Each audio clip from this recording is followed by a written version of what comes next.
Hello students, welcome to e-learning platform by Automobile Engineering Department once again. So let me introduce first myself. I am Professor KG Gharsasi and I am going to teach you the subject Automobile Engine. Subject code is 22308. I have already introduced you before this lecture. तर आपण chapter number 5 बघत होतो cooling and ल्युब्रिकेशन system आणि हा chapter number 5 चा व्हिडिओचा part number 2 असणार आहे. तर या लेक्चर मध्ये आपण जे टॉपिक्स कव्हर करणार आहे ते कुठले कुठले आहेत बघा. तर components of a cooling system म्हणजे लास्ट लेक्चरला आपण काय बघितलेलं तर टाइप्स ऑफ कूलिंग सिस्टीम बघितलेल्या एअर कूलिंग सिस्टीम आणि वॉटर कूलिंग सिस्टीम.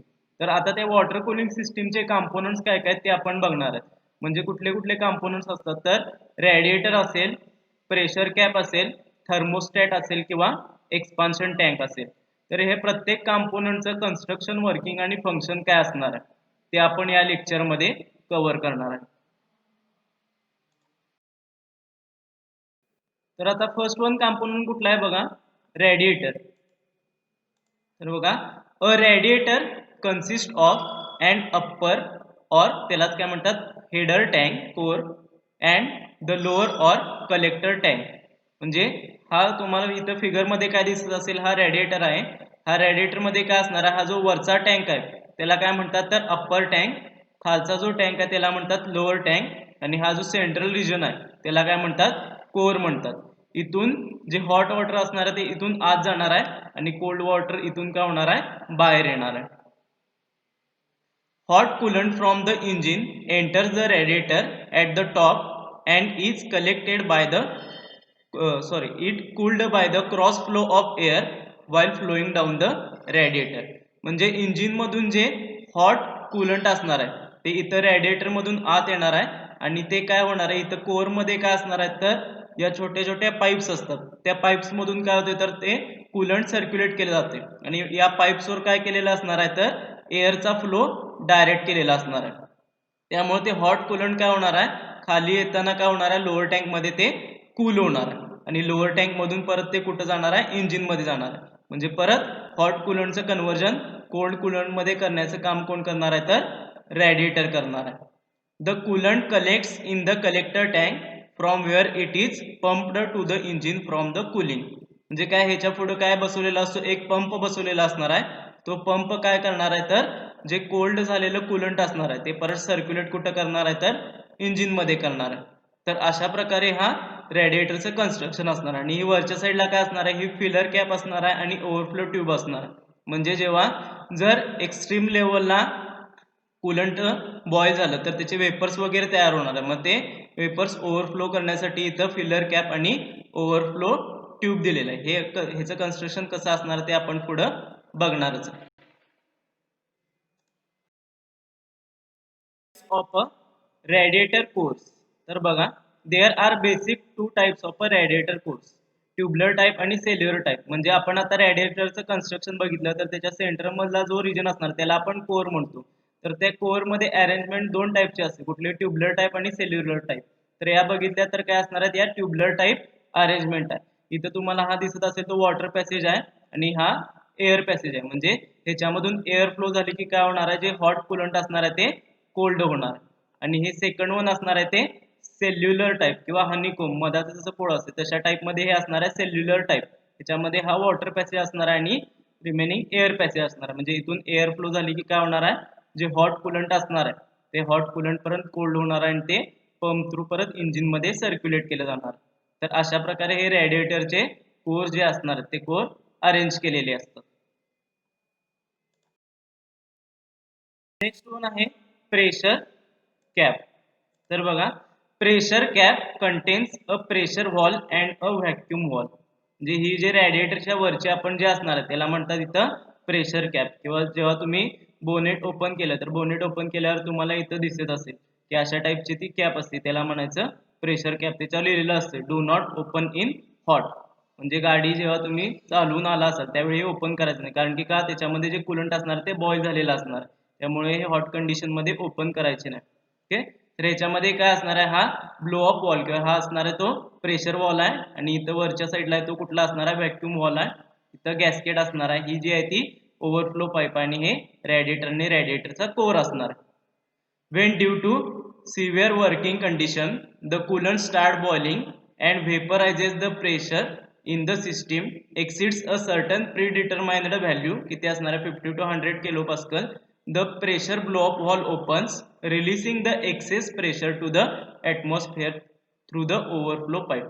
म्हणजे रेडिएटर मधलं जर कुलंट बॉईल व्हायला लागलं की काय होणार आहे, इथं प्रेशर इन्क्रीज होणार आहे, आणि ते प्रेशर इन्क्रीज झालेलं रिलीज करायचं काम कोण करणार आहे, तर हा ब्लो अप वॉल करणार आहे. हा ब्लो अप वॉल ओपन झालं की काय होणार आहे, एक्स्ट्रा जे प्रेशर किंवा जे वेपर्स तयार झालेले असणार ते ओव्हरफ्लो पाईप मधून कुठं जाणार आहेत, ऍटमॉस्फिअर मध्ये बाहेर जाणार आहे.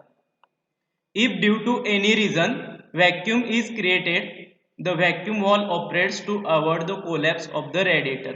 This valve usually set to operate when vacuum exceeds 5 kilopascal.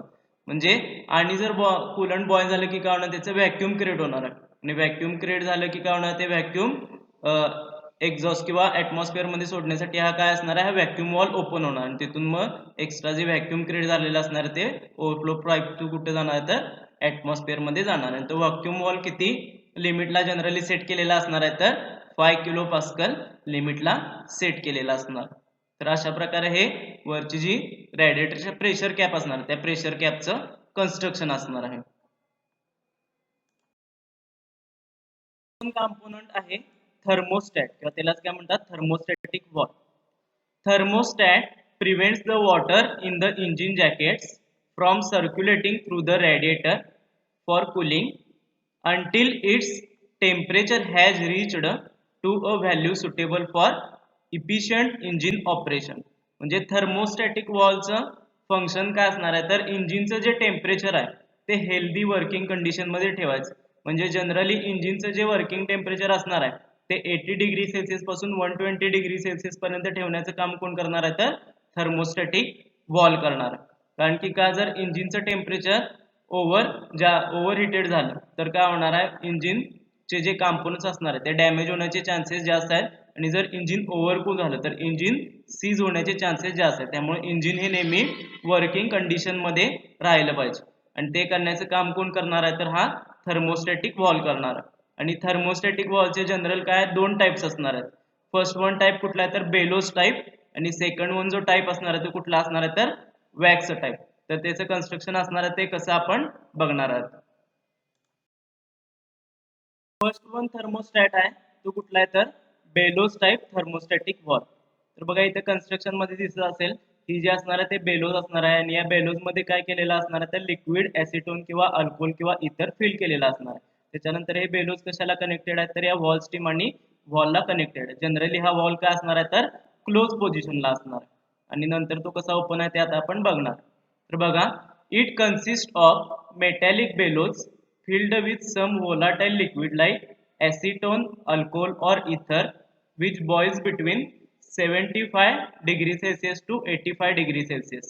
म्हणजे हे जे बेलोज असणार आहे, बेलोज मध्ये काय असणार आहे, तर लिक्विड ऍसिटोन किंवा अल्कोहोल किंवा इतर फिल केलेलं असणार आहे, आणि ते बॉईल किती टेम्परेचरला होणार आहे, तर 75 degree Celsius to 85 degree Celsius. म्हणजे जोपर्यंत इंजिनचं टेम्परेचर 75 डिग्री सेल्सिअस पर्यंत रीच होत नाही तोपर्यंत काय होणार नाही, हा जो वॉल असणार आहे तो वॉल नेहमी क्लोजच पोझिशनला राहणार आहे. As the coolant temperature reaches a predetermined value about 80 degrees Celsius, the liquid inside the thermostat is converted into vapor, which exerts a pressure on the valve. म्हणजे आता जेव्हा इंजिनचं टेम्परेचर 80 डिग्री सेल्सिअस पर्यंत reach होईल त्यावेळी काय होणार आहे, इथं जो लिक्विड ऍसिटोन किंवा अल्कोहोल असणार त्याचं वेपर मध्ये कन्व्हर्जन होणार आहे, आणि ते काय करणार आहे, ते वेपर या वॉलवर प्रेशर अप्लाय करणार आहे. आता वॉलवर प्रेशर अप्लाय झाल्यामुळे काय होणार आहे, हा जो वॉल असणार आहे तो वॉल लिफ्ट होणार आहे, आणि वॉल लिफ्ट झालं की काय होणार आहे, इथून ओपनिंग क्रिएट होणार आहे, आणि ओपनिंग क्रिएट झाल्यामुळे काय होणार आहे, हॉट जे वॉटर इंजिन मध्ये असणार आहे ते हॉट वॉटर इंजिन मधलं कुठं जाणार आहे, या थर्मोस्टॅटिक वॉल टू कुठं जाणार आहे, तर रेडिएटरला जाणार. तर अशा प्रकारे हा तो बेलोस टाइप थर्मोस्टॅटिक वॉल असणार आहे, तो बेलोस टाइप थर्मोस्टॅटिक वॉल वर्क होणार आहे.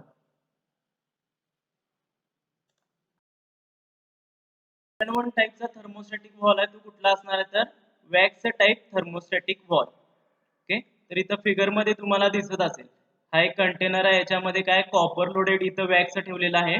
हा रबर प्लग असणार आहे आणि रबर प्लग कशाच्या कॉन्टॅक्ट मध्ये तर या प्लंजरच्या कॉन्टॅक्ट मध्ये आहे आणि हे जे असणार आहे ते सील आहे. तर ही अशी अरेंजमेंट इथं केलेली असणार आहे वॅक्स टाईप थर्मोस्टॅटिक वॉल साठी.